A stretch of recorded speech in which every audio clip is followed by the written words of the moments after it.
Welcome back to the InvestTalk Classroom. And today we're going to talk about de-dollarization and is it real?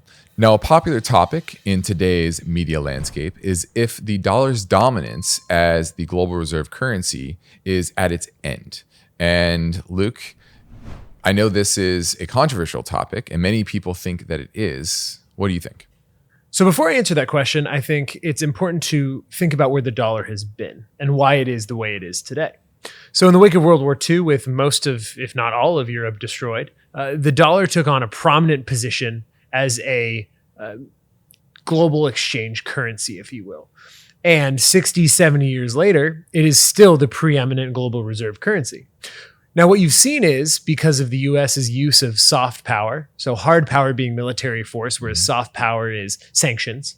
Because of that use, you have certain countries, China, India, other countries that are trying to displace the US dollar and thereby weaken the US's soft power mechanism. Now, has that been happening? In a way, the prevalence of the Chinese currency being used in global exchange has gone up. But where has that been coming from is a more important question. And the answer isn't from the US dollar, it's coming from the euro primarily. So in essence, would I say that the US is becoming less dominant of a currency? No, not at all. Well, I completely agree. And the shifts that you're seeing within the use of different currencies has more to do with trade. There are the Eastern powers, right? China, Russia, and their allies, North Korea, etc. And they are trying to diversify away from the SWIFT system, from using the dollar so much. And they're doing that to a degree.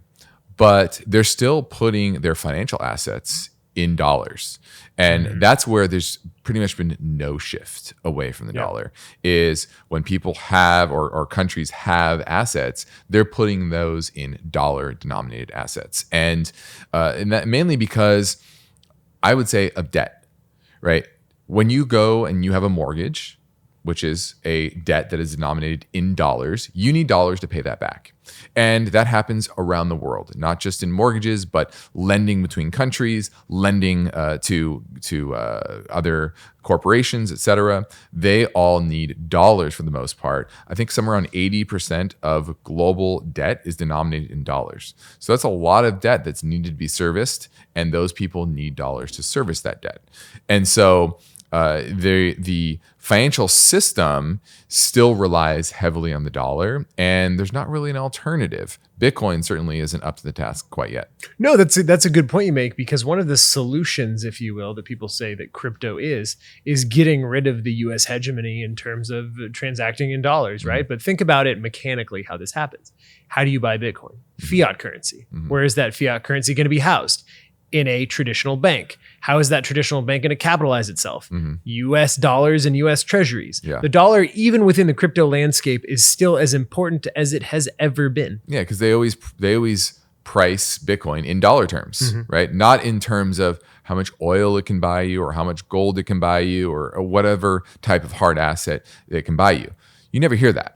And that's because the dollar is still the central mechanism to transfer value around the world. And there isn't really a good alternative. Now, one day there may be, but today just simply isn't that day. Because yes, China is the second largest economy, but it is an economy that is now slowing. It has its demographic issues. It certainly has its political issues, and it's relatively resource poor.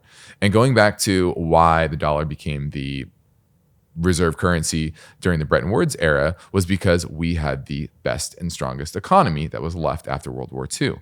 Well, guess what? We still have the best and strongest economy, not just in size, but diversity of our economy and the fact that we have a lot of natural resources in the United States, and we're pretty separated from the rest of the world. We only have two countries that are our allies that border us, so we're not going to be invaded like Ukraine is being invaded, right?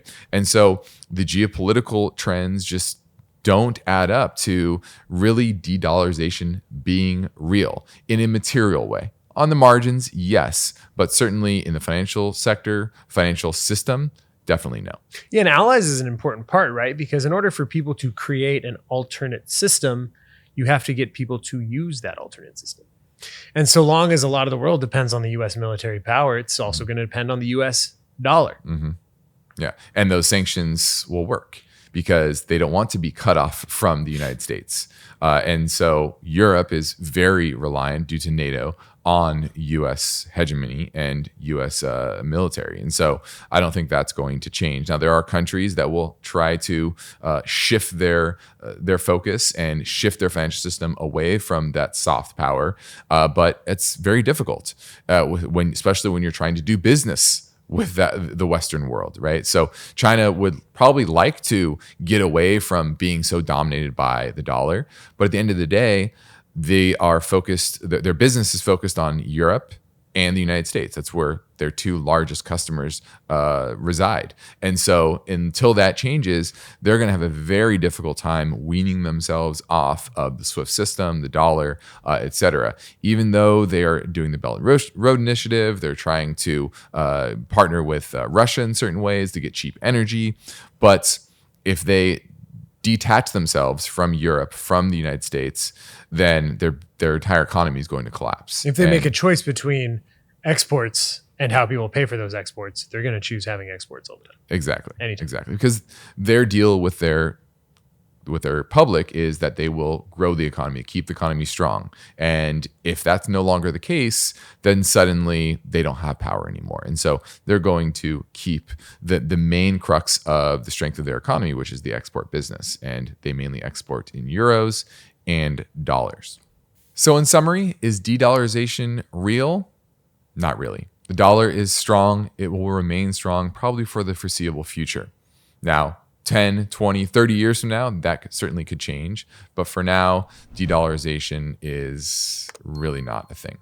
All right, that has been another episode of the InvestTalk Classroom. Thank you for tuning in, and we'll see you next time.